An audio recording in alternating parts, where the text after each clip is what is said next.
Hello बच्चों, चलिए प्रश्न को पढ़ते हैं और समझते हैं। यदि x का घन प्लस y का घन बराबर है 3a(xy), तब dy बटा dx का मान ज्ञात कीजिए। प्रश्न को हल करने से पहले प्रश्न के लिए मुख्य अवधारणा लिख लेते हैं। तो प्रश्न की मुख्य अवधारणा जिसकी सहायता से इस प्रश्न को हल किया जाएगा। मुख्य अवधारणा में हम प्रश्न से संबंधित अवकलन के सूत्र को लिखेंगे, जिसमें पहला सूत्र है कि हमें पता है d बटा डी एक्स की घातांक n, इसका अवकलन होता है n एक्स की घातांक n माइनस 1 के बराबर। तो यह एक सूत्र आपको याद रखना है।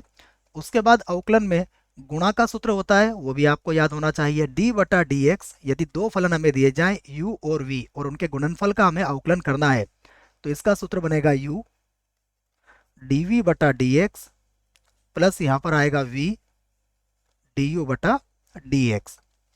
अब जो प्रश्न है उसे लिखते हैं और उसे हल करते हैं।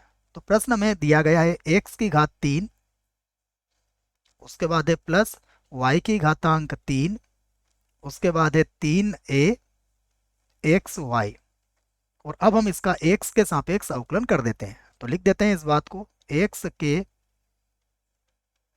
सापेक्ष अवकलन करने पर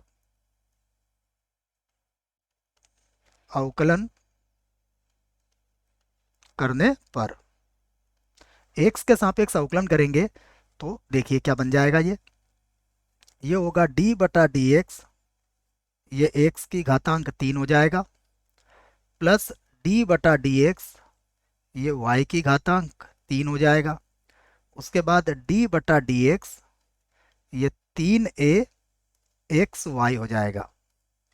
अब हम इसका अवकलन कर ले तो x की घात 3 में यह सूत्र लगाएंगे हम, तो ये हो जाएगा 3 और x की घातांक बन जाएगा 2, प्लस y की घातांक 3 में भी वही सूत्र लगाएंगे, तो ये होगा 3 y की घातांक 2, परंतु हमें y का पुनः अवकलन करना पड़ेगा, तो ये होगा dy बटा dx के बराबर।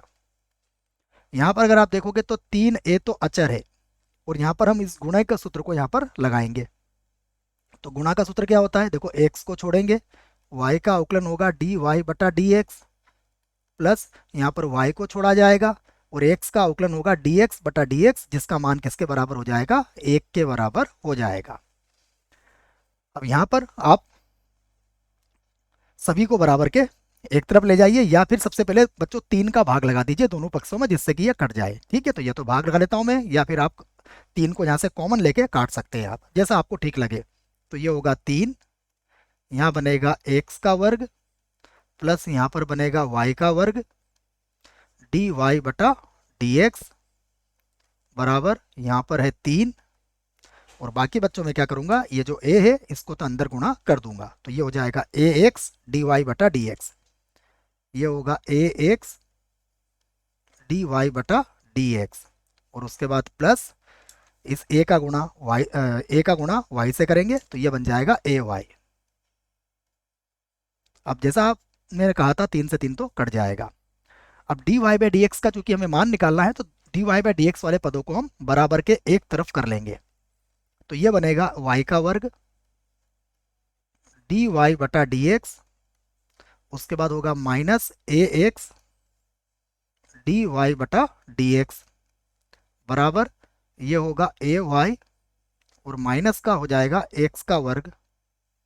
यहाँ से अब आप dy बाई डी एक्स को कॉमन ले लीजिए, तो dy बाई डी एक्स हमने कॉमन लिया, तो ये हो गया y का वर्ग माइनस ax, और बराबर हो गया ay और माइनस x का वर्ग।